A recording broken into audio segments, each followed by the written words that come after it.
When and why might you consider getting a home inspection done on your home prior to listing the house? Normally, buyers get all the inspections done. That's what we expect today because the sellers, look, they've already done a lot of work on their homes. They believe their home is in the best possible condition.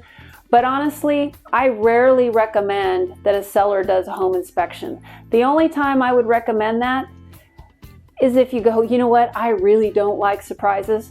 I don't want to find out that the buyer realizes that I need a new roof, or I need to get the air conditioner replaced, or this needs to be done. A lot of times it saves you time and money up front. Hi, my name is Cheryl Folks with Superior Town and Country Realty. As a seller, you will always want to be aware of the condition of your property, and we really don't want any unexpected costs to come up that you weren't aware of. I've seen where roof inspections that cost several $1,000s. This way you can work on a solution rather than trying to solve the problem at the last minute. Usually buyers will overprice any repairs, and if you've already purchased another home, you probably need those funds to close on your new home. What about this?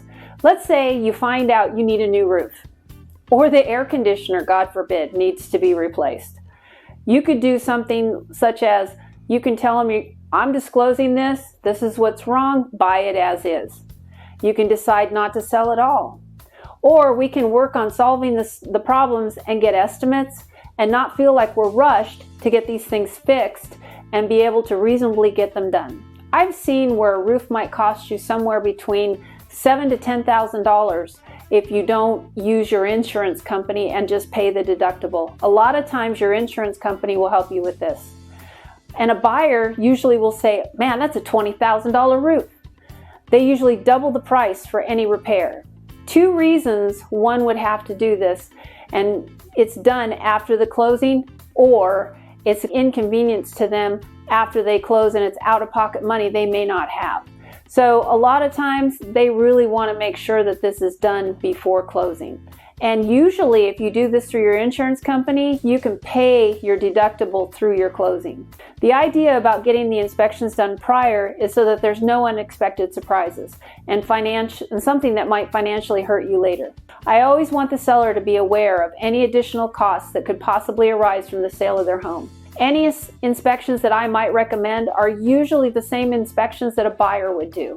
I might recommend a home inspection or a roof inspection, or if you suspect that you have a problem with your septic, we might do that as well. In regards to a home inspection, it's helpful but not mandatory to make sure that all the health and safety issues are fixed.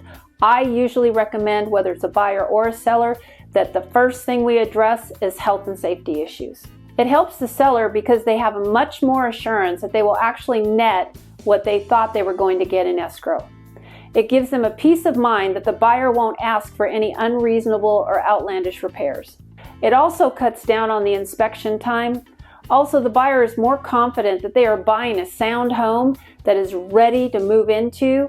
And also, if there's a bank involved, a lot of times the loan programs require the health and safety issues, especially the Section 1 termites, and the roofs be completed prior to closing. Already being completed, it's going to give you much more assurance that the loan's going to go through. And to wrap it up, the buyer and the seller and the lender have more confidence in the transaction and that the home will actually close. It helps keep everyone safe during and after the escrow and the closing. Thanks. For more tips, keep in mind, check out my YouTube channel, Superior Town and Country Realty, out on the YouTube. Thank you.